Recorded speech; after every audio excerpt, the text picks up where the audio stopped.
Yo, what up, guys? I wanted to review a movie real quick of a movie I just checked out called Song of Solomon, put out by Unearthed Films, I think 2 or 3 days ago.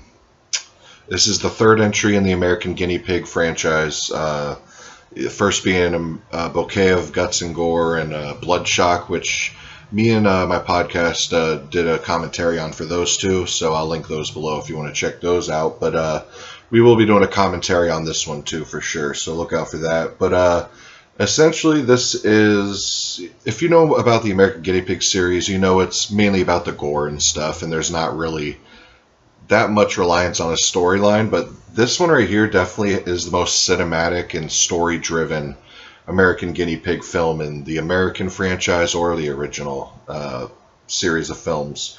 Because this felt like an actual film, like a movie. It's really cinematic. There's really good cinematography. I mean, there's just a lot of good locations and stuff, especially where the first priest lives and stuff. Really cool scenery there and stuff. And essentially what it is, this Jessica Cameron plays like a Reagan type character. She gets possessed, and they got to call in a priest, and it pretty much starts off rip. She's already possessed off rip. It opens with a really intense, awesome scene involving the father. And the father actually kind of looked like Stephen Biro, the director. I'm not sure if it was him. I'll have to look that up. I could be totally wrong, so I don't know. But yeah, they have to keep calling in these priests or whatever, and yeah, that's it. Those are the set pieces for the gore or whatever. But it lets you know why they're trying to exorcise this girl or get the demon or whatever, because she holds certain keys and all that. I don't want to give anything away as far as any of that goes. I'll keep it really minimum like that.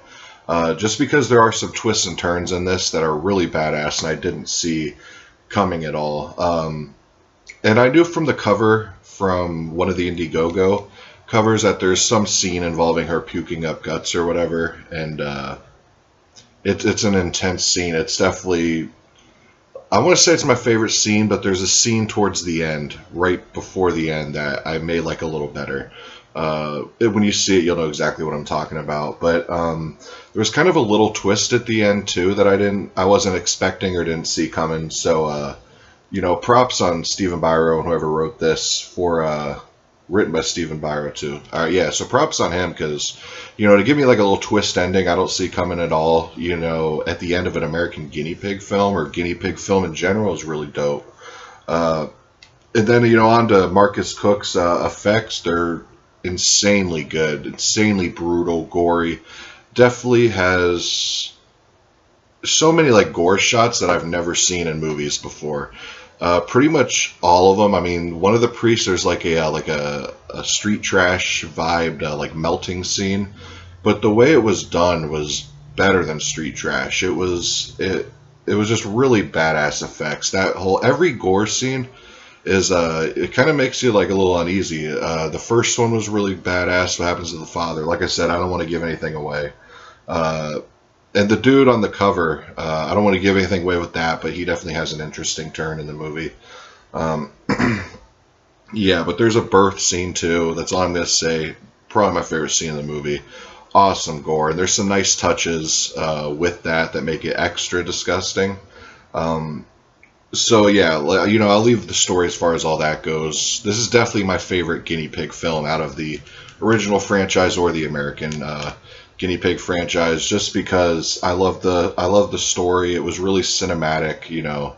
It just didn't feel like a normal Guinea Pig film, but I loved it. The gore it had the best gore set pieces out of any of them. I mean, I like Bouquet of Guts and Gore a lot because that was just extreme brutal gore for the whole movie, but you know, this ain't gore the whole movie, but when it does happen, it definitely happens. So you know, I'm gonna leave it at that. Now, this is the limited edition one, Blu-ray, DVD, and soundtrack, and I'm really glad it came with the soundtrack because I love the score. Like American or Bouquet of Guts and Gore, I think it was just like droning noises and stuff like that. And the Bloodshock one, I'll have to listen to that Bloodshock soundtrack because I don't remember it having a really outstanding score, but the score to this stands out to me. It was really good. It had some creepy like Omen-esque type tones to it and stuff, and it was just a really good score. Fit the movie well. Now, I wouldn't say this is better than The Exorcist, like this quote says on the back, just because that's a classic, and it would be blasphemy to say that. But the fact that this could be even talked about in the same conversation as The Exorcist or whatever, you know, shows how really good it is. It's definitely the best exorcism film besides The Exorcist, I could say that. But yeah, the Blu-ray looks really good, especially a lot of these opening shots, like when it's outside around where the priest lives and stuff. It looks really good, and it also helps too because towards the end of the movie, a lot of the room's candlelit, and the blacks are really deep and stuff like that. So yeah, the Blu-ray definitely is worth it. Really love the transfer to this, better than I expected. And the features comes with a commentary by Stephen Biro, or Biro, I don't know if I'm pronouncing that right, and Jessica Cameron. A commentary with Stephen Biro, Marcus Cook, who did the effects, and Jeremy Cruz. I'm definitely going to listen to those soon. I'm really interested in the one with Marcus Cook, actually, about the effects. There's an interview with actress Jessica Cameron, interview with writer-director Stephen Biro, interview with special effects artist Marcus Cook, interview with director of photography, interview with actor Gene Palabicki, which is the badass priest. He's just badass. Interview with actor David McMahon. I don't know who he played in it. And behind the scenes, outtakes, photo gallery, and the CD soundtrack.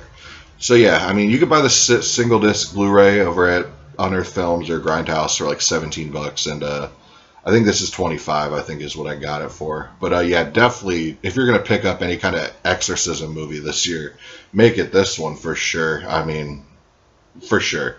But yeah, I'm sure most horror fans already know about this and already have this on their radar. So I just wanted to make this review for my channel, whatever. But yeah, if you haven't heard about this or you're debating on pick it up, just pick it up. It's a beautiful package, you know, beautiful. So yeah, it is what it is. But yeah, definitely badass. Peace.